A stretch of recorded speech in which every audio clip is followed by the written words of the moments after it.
Aha. Ayan. Mukhang napansin ko, mukhang makapal-kapal po yung papel na dala-dala ninyo, Sen.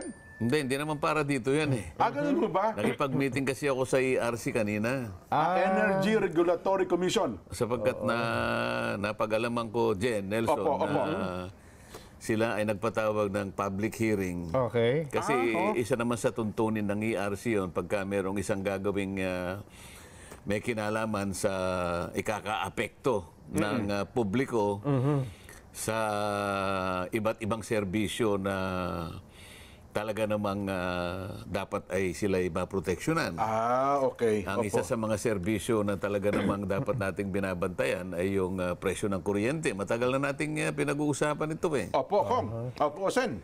Kasi napagtibay, kung naalala nyo yung kaso ng Nasicore versus ERC, Aha.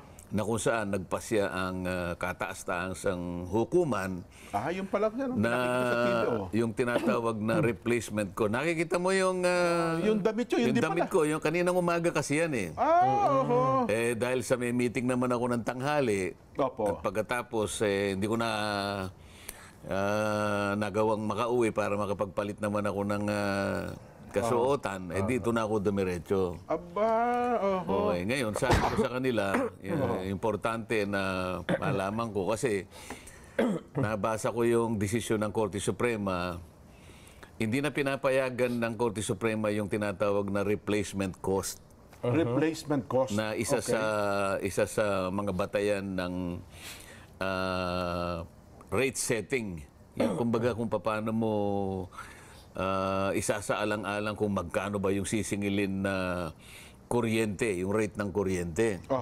Lalong-lalo na kanya yung optimized depreciation, optimized depreciated replacement cost, ibinawal ng Korte Suprema. Ang sabi niya, inutusan niya ang ERC, humanap kayo ng makabagong pamamaraan, valuation method, para sa ganon, yung ginagamit na assets ng mga distribution utilities ay talagang katanggap-tanggap at reflective nung kanilang paggawa ng kuryente, para sa ganon magiging makatwiran yung kanilang kikitain kaugnay naman ng kanilang ipapataw na singil sa kuryente. Opo. Ganito kasi yan. Halimbawa, ang pinag-uusapan dito yung tinatawag na regulatory asset-based o yung RAB. Halimbawa, para maintindihan ng mga kababayan nating nakikinig, ang isang distribution utility, private distribution utility katulad ng Meralco, marami sa siyempreng kasangkapan, mga pasilidad na kanyang ipinundar para makagawa ng kuryente. Pero halimbawa, yung tennis court, isinama mo doon sa mga materialis na ginagamit mo para makagawa ng kuryente. Malayo naman nata yun. Dahil tennis court yun di ba? So, yun pala yun. O kaya gymnasium. Opo. So, kailangan malinaw na yung mga assets na itatalaga mo para sa ganun makagawa ka ng kuryente, malinaw na yun ang ginagamit mo talaga. Opo. Ngayon, kahit na mapatunayan mong nagagamit talaga yun, pero kung masyado namang matagal na yun at gamit na, ba, hindi mo naman doon sa cost na nung nakuha mo yun. Di ba? Meron silang tinatawag na depreciated historical cost, may depreciated actual cost, merong reproduction cost new, mga gano'n. Sabi ko, ang ipinunta ko rito ay para malinawan ko kung nakatugon kayo dun sa panawagan, sa desisyon. So kayo na pumunta talaga sa kanila, Sen, ha? Nabigla nga sila, bigla akong dumating Ina-expect nila kayo magpapatawag sa Senado. Pero kung pumunta kayo doon, in what capacity? In my capacity as a consumer. Ayun. Bakit? Tama naman yun. Consumer naman ako, hindi ba? Opo. Pero hindi nila inaasahan na ako ipupunta ron. Ngayon, ako'y nasa likod. Kasi punong-puno na Alam nga namang sasabihin ko doon sa harap doon ka nga sa likod at ako uupo dyan. Hindi naman po pwede yun. Siyempre naman, Pero nakita ako nung isa doon sa commissioners. hindi mga commissioner, yung mga taong itinalaga nila para doon sa public hearing na yun. Okay. Nakita ako at mababait naman sila. Opo. Isa sa kanila ito mayo, sir, baka naman gusto po niyong lumipat sa harap doon sa kinalalagyan namin. Abay, teka muna, hindi naman ako kasali. Ako'y isang consumer lang. Opo. So, ipinasya ko na maupo na lang doon. Opo. Ngayon, itinanong ko sa kanila, kayo po ba'y nakapag... kasi po, nung inyo pong isumite sa public, nung ipaalam nyo sa publiko yung mga issues paper, ang tawag no? Oho. Issues paper ang tawag dyan. Binigyan ng deadline ang publiko na may kinalaman sa pinag-uusapan. Kung mayroon kayong ideya kung paano ang pinakamabisa na ang regulatory asset base masyadong mataas, ang ibig sabihin nun, tinataasan mo yung allowable return ng isang distribution utility. Ganun pala ibig Ang sabihin kita noon. niya mas marami. Malaki po kikitain niya. Kasi nilatag mo yung maraming assets. Oho. Iyon ang kanyang iyon ang kanyang babawiin Opo. Sa makatwid, teka muna, titingnan din natin yung ibang mga issues. Ganyan ang gusto Ganun sabihin pala ng yun. Korte Suprema. Kaya, pwede ba kanyang aralin ninyo? Opo. Mula dyan sa mga dati nyong ginagamit na mga parametro, pag-isipan natin. Oho. So, mula doon, nung sinasabi naman nila, meron na pong nag-submit at yan po ngayon ang ating pagsasama-samahin na aayusin. Opo. At kung kayo po naman ay meron ding ideya, sabi niyang gano'n, makakatulong po sa amin, gusto rin naming marinig ang panig ninyo. Totoo naman kaya ako nagpunta ron, meron akong daladalang mga 4 na pamamaraan kung paano natin may sasakatuparan yung balancing. So hindi nyo lang basta sila pinuna, kundi meron din kayo re-recommenda. Hindi ako pumunta ron para pumuna kasi interesado ako na mailatag ang isang parametro, isang pamamaraan ng valuation na hindi talaga napagsasamantalahan ng publiko. Yun ang aking pakay doon. Kaya alam mo naman, mulat mula pa, gusto ko malinaw na ang charges ng elektrisidad fair, reasonable, affordable, di ba? Ngayon, kung hindi tayo nakagawa ng paraan, ng valuation, ang valuation papunta lang dun sa kikitain talaga ng gumagawa ng kuryente, hindi natin isinaalang-alang yung isang bahagi ng kautusan ng Korte Suprema, kaya hindi yun ang ating magagawa sa araw na ito. O sa makatwid, ipinakita ko naman yung para sa akin. Mga rekomendasyon ninyo na pwedeng ma-attain yung utos ng Korte Suprema. Nakita mo naman ang tayo ko doon di ba? Opo. Pagkatapos kong magsalita, ako'y nabigla sapagkat ako'y pinalakpakan nitong mga nando sa Nakapaligid, tinignan ko lahat, puro abogado ng Meralco, abogado ng ganito. Ako naman neutral lang pagpunta ko doon Wala naman akong gustong pasamain o ganito. Basta gusto ko lang mailatag natin ang isang katanggap-tanggap at makatwiran, reasonableng pamamaraan ng rate setting na hindi magiging unfair sa mga consumer. Yun ang aking babantayan. Yan ang sinabi ko. Kasi sa ngayon po, ang kumikita lang ng malaki, yung nag-generation. Kapag nagkamali ka dun sa paglalatag ng assets na siyang ating susukatin na pagmumulan doon, doon magsisimula yung pagtaya kung paano ang kanilang kikitain. So, nagsuggest ako dyan ng isang framework ng rate of return. Kaya makikita nila na objective tayo. ROR. Pwede ba tayong mag-set ng ganitong formula? Ito yung babantayan natin. Ngayon, yun naman kung mga itatalatag ninyong mga assets. Pwede ba kako, kinakailangan nating i-document? Kasi hindi pare-pareho yung mga assets Baka naman yung matanda na, pinipilit nyo pang ilagay, fully depreciated na. Wala na halaga yan. Kapag hindi mo tiningnang mabuti yan, bloated yung regulated asset base mo, malaking-malaki ngayon yung return niya. Ang laki ng kikitain niya. Yung laki ng kita niya, yun naman yung laki ng bayad mo rin, Nelson. Siyempre, as consumer. Hindi ba kailangan nating balansin? Nakita naman nila yung pagbabalancing ko. Kaya nagpasalamat. Kaya bago ko umalis, sabi nila, Sir, pwede po bang, kung meron po kayong prepared, yung sinabi niyo kung prepared speech, wala ka ako sa ano ko lang dapat 10 naman minutes naman sila. Oo naman. Hindi baka ako na-record po namin, pero baka po may mga ibang hindi po namin nakakuha doon.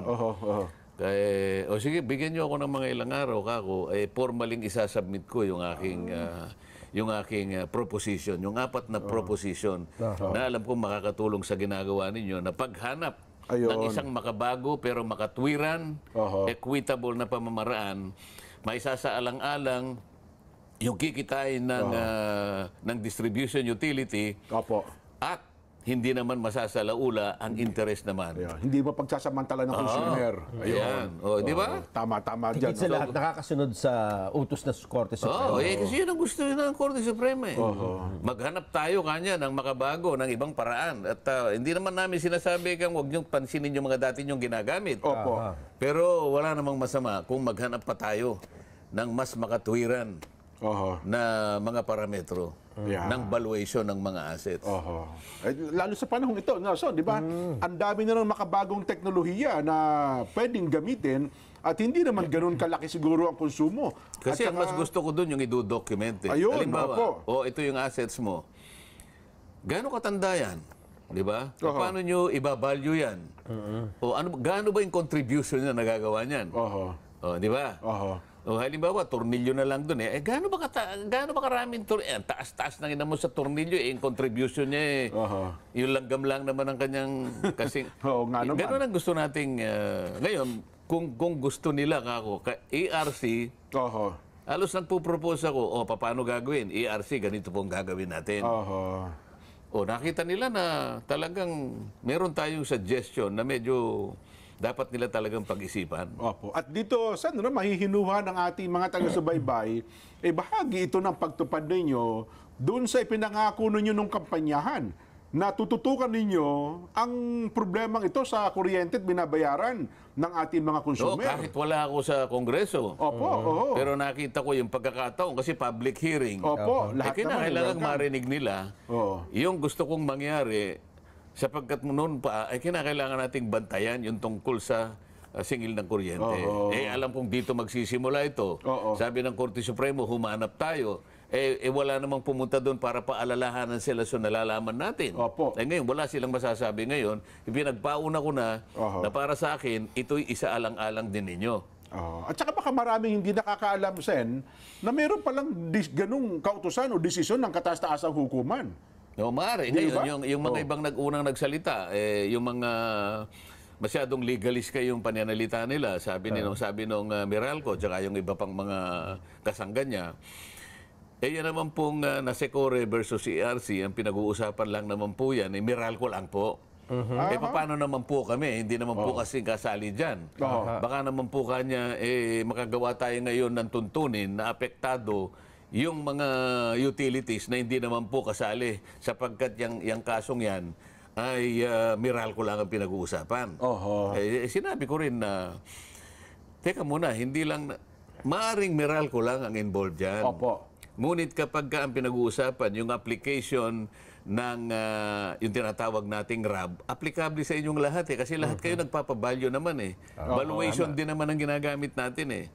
Pag sinabi ng, tapos yung sabi niya, ang pinag-uusapan lang po, year ganito lang hanggang year na ganito. Paano po ba? I-apply po ba natin ang prospective? Opo. Pag sinabi naman ng Korte Suprema na ito'y mali nung taong ito, mali na rin sa taong yan. Maski naman sa susunod na doon, mali pa rin yan eh. Kasi pinagpasyahan na mali eh. Ibig mo sabihin, kung yung taon na yun, doon lang ang kaso, doon lang mali. Pagdating sa ngayon sa panahon natin, hindi na mali. Mali ang mali. Hanggang kaya pag di mo tinama, mananatiling mali po yun. Mananatiling. Tinama na nga tayo eh. Pagkatapos gagamitin mo pa yan. So sa mga twin, sabi ko, tayo, wag nating ilimit ka ako sa sinabi ng Korte Suprema. Maring involved nga ang distribution utility na Meralco. Ngunit kayo din, ganyan din naman ang patakaran nyo eh. Ayun. Distribution utility din kayo eh. Ang totoo niyan, per admission ng ERC, kahit yung transmission kasali dyan eh. Sa totoo lang, di pa bumam. Yes sir, sabi naman nung ERC. Sa mga tweet, lalong malayo yun eh. Kasi transmission na yun eh. Pero doon, apektado pa rin kako yung transmission. So sa ngayon, naghahanap lang naman tayo ngayon. Huwag na natin pagtalunan kako yung legalist na issue. Tingnan natin yung way forward. So, hindi nyo na po hinantay na kayo magpatawag ng mga taga-ERC. Kayo na mismo pumunta. Kasi magsisimula yung term nyo. Sayang naman sayang naman kasi mamaya sabihin niya, kasi po kami nagpalitaw naman po kanya ng issues paper. Hindi naman po kayo pumunta eh. Ayun. Kasi pagka nilagay nila sa, sa dyaryo, notice to the whole world na yan. Ay, opo, Ibig sabihin, bound ka na doon. Hindi ka naman pumunta. may Sasabihin legal niya, ano na po yun, no, kami implication. po yung nagtawag Kasi compliant po kami, nagtawag po May kami. public hearing po kami. Oh. Ang katunayan na ayan po, nandyan po si Senator Marcoleta. Ayun. Yun ang nangyari kanina umaga. Ayun. Nelson. Maganda naman, ano? At meron kagad na ginagawa. Senator-elect pa lang, ha? Tama. Ibig sabihin hindi pa At may nagsisimula. nagpasalamat doon na nandun sa, hindi ko na lang babanggitin ang pangalan kasi kilala nyo rin siya. Opo. Sabi niya, ngayon lang ako nakakita na isang public hearing, sabi niya, dumating ang isang senador. At dahil po dyan, sabi niya, lalo po ako kanyang naging naging aktibo sa ganitong na talaga po palang importante. Ayaw po naman. Ang usaping ito, sabi niya gano'n. Totoo. Totoo. Kasi ano yun, ang buong Pilipinas, alam nyo, nung kayo nangangampanya, at kapag binanggit nyo yung bayarin sa kuryente, pati bata maliit pumapalakpak sumisigaw Di ba? Kasi alam nila yung hirap ng magulang nila kapag darating yung buwan na bayaran ng kuryente. Naniniwala ako sa iyo, Jen, kasi nung nasa Digos ako, yung huling araw yun, Oo. pagbaba ko na nagsalita ako, nasa lubong ko yung isang nanay, merong karga na sanggol. Nakangiti sa akin yung sanggol Baka nga naintindihan niya yung sinabi ko. Pero sa kabilang banda, Sen at Jen, may gumagamit din naman ng isyong ito para, siyempre, yung mga tutol sa kandidatura ni Senator-elect Hanggang ngayon ba, may Dante tutol Marcoleta. pa. Nanalo. Ang sabi nila, nung nanalo na, ka-election lang, katatapos lang. Oo. O yung mga may dyan, yung Meralco Bill na 2,000. Oo. Puntahan niyo si Senador Marcoleta. Nako, yun na, Siya na daw magbabayan. Ganun naman ang patutsada. Mukhang maling-mali ata yun Oo, pero ikaw lang, pwede mo namang sabihin sa kanila. Huwag naman kayo kamong, para naman kayo kamong mga batang maliit. Oo. Naintindihan nyo naman ang ibig niya sabihin. Hindi naman niya magagawa yon short of legislation. Yes. Ibig sabihin, maglalatag siya ng panukalang batas at patutulong siya sa mga kasama niya sa Senado, maging sa lower house, na ito'y isa batas natin. Hindi naman po ganun kasimple na pag sinabi niyang ganun. Hindi naman mangyayari na sinabi niya, iyon po ay dadaan po sa proseso. May proseso po yun. Ngayon, kung hindi po kayo makapaghintay, pumunta na po kayo sa North Korea. Di lumapit na lang muna sa amin, Nelson. Kami naman mag-abono. Kasi 2,000. Kasi agad naniningil agad sila Hindi pa kayo nagsisimula sa termino. Yung 2,000 piso dyan na binabayaran. At ako, inaasahan ko naman, yung mga kasama ko, talagang tutulungan naman. Huwag na silang kukontra. Ayun na nga. Kapag nakita nila na maliwanag naman yung at makatwiran naman yung aking hinahangad.